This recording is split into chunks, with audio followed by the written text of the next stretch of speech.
But let's get into CSRD and how does CSRD move us really into a new era there.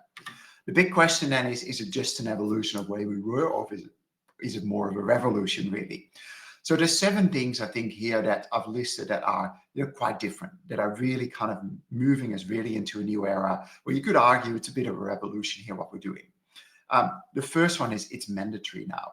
So 50,000 companies, if not more, are really directly affected by this. It is across the full value chain. It's very important to realize that previously companies would look at their own operations, sometimes take a little bit of supply chain in there, but it's at the full value chain now. We're using topics to identify, like I said, impacts, risks, and opportunities. GRI was already, making you really focus on impacts, but we're now really kind of bringing all these things together. So it's no longer just picking a few topics and saying, is GHG emissions important? Now it's saying, if we think about GHG emissions, what are the impacts, the risks, and opportunities, and start to map that out. And once you do that, you need to also really get into what they call severity scoring. For a particular impact, if it's a negative impact, what's the scale? What's the scope? Is it remediable or not?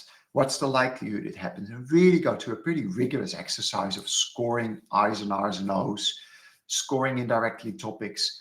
And once you look through that, we see a direct link as well with the ESRS topic standards. So once you understand your materiality on topics, you can directly find the relevant disclosures.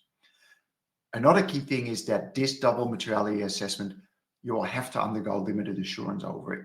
So that's a key change as well. So a lot more documentation, a lot more justifications, very important. And it is mandated to be done every year. So it really becomes that annual assessment you're doing to look at where do we come from last year.